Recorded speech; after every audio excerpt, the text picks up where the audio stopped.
வணக்கம். ராஜகோபாலன் பேசுகிறேன். உன்னை அறிந்தால் உன்னை அறிதல். உன்னை அறிதல் என்றால் தன்னை அறிதல், என்னை அறிதல். நம்மை பற்றி நாம் அறிந்து கொண்டால்தான் வாழ்க்கையில் நம்மால் ஜெயிக்க முடியும். இதுதான் உன்னை அறிந்தால் நீ உலகத்தில் போராடலாம். எவ்வளோ அருமையான வரிகள் பாருங்கள், அழகாக சொல்லியிருக்காரு. நமக்குள்ள உள்ள பெருமைகள் நமக்கே தெரியல அப்படின்னா நம்ம எதை சாதிக்க முடியும்? எதையுமே செய்ய முடியாது. உள்ளே என்ன இருக்குது அப்படிங்கிறது தெரிஞ்சால் தான் அடுத்து என்ன உள்ளே போடணும்னு தெரியும். அந்த ஒரு தன் ஆய்வு இல்லை அப்படின்னாக்கா நம்ம எதையுமே செய்ய முடியாது. வாழ்க்கையில் சக்ஸஸ் ஆகணும்னா முதல்ல தன்னை அறிதல், நமக்கு இது தன்னை ஆய்வு வேணும். அப்படி தன்னை அறிந்தவர்கள் தான் இன்றைக்கி பெரிய பெரிய இடத்துல இருக்காங்க, பொசிஷனில் இருக்காங்க. அவங்களால தான் முடியும். அதுதான் உண்மை. அது இல்லை அப்படின்னா, உதாரணத்தை நான் ஒன்று சொல்கிறேன் பாருங்கள். நிறைய பேர் பார்த்திங்கன்னா ஒரு போட்டி, ஒரு தேர்வு, நேர்முக தேர்வு இந்த மாதிரி வரும்பொழுது என்ன பண்ணுவாங்கன்னா, இல்லை இங்கே போனோம்னா நம்மளால் ஜெயிக்க முடியாது, என்ன கேட்பாங்கன்னு தெரியாது அப்படின்னு நினச்சி விட்டுருவாங்க. அப்புறம் போயிட்டு வந்தவங்ககிட்ட கேட்பாங்க, என்ன கேட்டாங்க அப்படின்னு. அவங்க சொல்லுவாங்க, ஐயோ இதெல்லாம் எனக்கு தெரியுமே அப்படின்பாங்க. இதுக்கு காரணம் என்ன? தன்னை பற்றிய ஒரு ஆய்வுகள் இல்லை. என்னால் முடியும், எனக்கு இதெல்லாம் தெரியும் அப்படின்னு தெரிஞ்சாதான் நம்ம எந்த ஒரு களத்துலையும் இறங்கி வெற்றி அடைய முடியும். அந்த ஒரு சுய ஆய்வு இல்லை அப்படின்னா நமக்கு தெரிஞ்ச விஷயங்கள் கூட நமக்கு பலனளிக்காமல் போயிடும். அதனால தான் இந்த தன் ஆய்வு அப்படிங்கிறது ரொம்ப முக்கியம் அப்படின்னு சொல்லி எல்லோரும் சொல்கிறாங்க. அதுதான் உண்மையும் கூட. இது நம்ம இன்னும் ஒரு ஆழ்ந்து பார்க்கணும் அப்படின்னா, நான் படித்த ஒரு நிகழ்வு ஒன்று ஞாபகத்துக்கு வருது. அதாவது மனிதர்களாக இருந்தாலும் சரி, பறவைகள், மிருகங்களாக இருந்தாலும் சரி, எதுவாக இருந்தாலுமே தன்னுடைய பலம் என்ன அப்படிங்கிறது அதுக்கு தெரியல அப்படின்னா, என்னால் என்ன முடியும் அப்படின்னு அதுக்கு தெரியல, அந்த ஒரு சுய ஆய்வு இல்லை அப்படின்னா வாழ்க்கையில் ஜெயிக்கவும் முடியாது, அது பெரிய ஆபத்துலேயும் முடிஞ்சிடும் சமயத்தில். ஆகவே சுய ஆய்வுங்கிறது அவசியம் ஒருத்தரும் பண்ண வேண்டிய விஷயம். இது தெரியாததுனால தான் நாம் என்ன செய்யணும்னா, வாழ்க்கையில் எதுக்கு முக்கியத்துவம் கொடுக்கணும், எதுக்கு முக்கியத்துவம் கொடுக்கக்கூடாது அப்படின்னு தெரியாமலேயே வாழ்க்கை ஏதோ போயிட்டு இருக்கு, அவ்வளோதான்.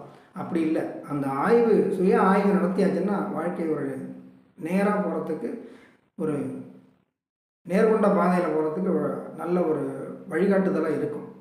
அதனால் சுய ஆய்வு அவசியம். இதில் நான் படித்த ஒரு கதையை சொல்கிறேன். ஒரு வேடன் ரொம்ப கற்காலத்தில் அவன் மேலே பறந்து போகிற பறவையெல்லாம் பார்க்குறான். பார்க்க போகும்போது அந்த பறவை ரொம்ப உயரத்தில் பறந்து போயிட்டுருக்கு. அந்த பறவையை வேட்டையாடி சாப்பிடணும் அப்படின்னு அவனுக்கு ஒரு ஆவல்.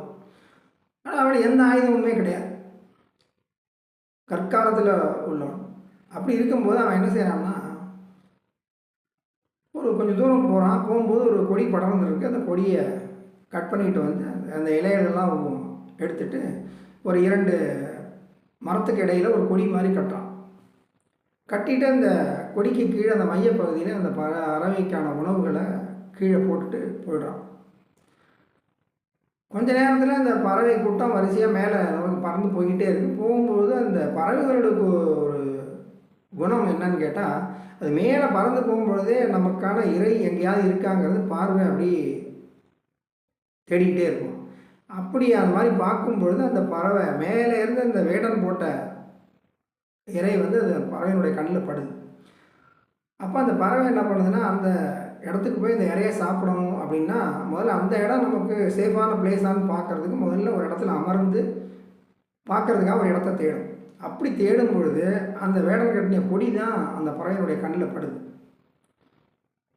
அப்போ நேராக அந்த பறவை அந்த கொடியை நோக்கி பறந்து வருது. அந்த கொடியில் அப்படியே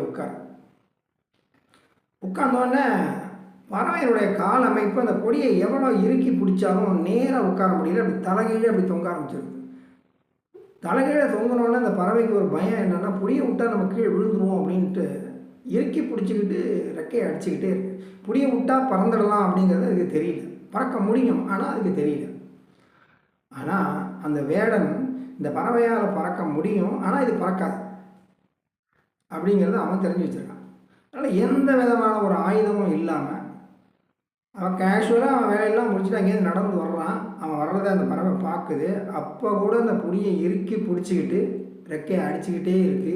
புடியை விட்டா பறந்துடலாங்கிறது அந்த செகண்டில் கூட தெரியல. அவன் பக்கத்தில் வர்றான், வந்து அந்த பறவையை பிடிச்சி எடுத்துகிட்டு போய் சமைச்சு சாப்பிட்றான். இப்போ பாருங்கள், அந்த ஒரு சுய ஆய்வு, தன்னால் முடிகிற விஷயங்கள் கூட தெரியாமல் போகிறதுனால என்ன நடக்குது, அந்த பறவைக்கு புடியை விட்டால் பறக்க முடியும் அப்படிங்கிற விஷயம் அதுக்கு தெரியாததுனால உயிரே போய்விட்டது. இப்படி தான் வாழ்க்கையில் நம்ம ஜெயிக்கணும்னா உள்ளுக்குள்ளே ஏகப்பட்ட விஷயங்கள் இருக்குது. அந்த விஷயங்களை தட்டி எழுப்பணும். அது தெரிஞ்சாதான் அடுத்து நம்ம என்ன தெரிஞ்சுக்கணும் அப்படிங்கிறது வரும். அப்போ வாழ்க்கையில் முன்னேற்றமும் அடைவதற்கு நிறைய வாய்ப்புகள் வரும். அந்த வாய்ப்புகள் நம்ம கை நழுவாமல் நமக்கு கை கொடுக்கணும் அப்படின்னா சுய ஆய்வு நமக்கு வேண்டும். அதுதான் உன்னை அறிந்தால் இந்த உலகத்தில் போராடலாம், உயர்ந்தாலும் தாழ்ந்தாலும் தலை வணங்காமல் நீ வாழலாம். இதுக்கெல்லாம் காரணம் ஒன்று தாங்க. நம்மை பற்றி நமக்கு நல்லா தெரிஞ்சதுன்னா நம்ம மனசில் தைரியமும் வந்துடும், மேல்நோக்கு எண்ணங்கள் வந்துடும், வாழ்க்கை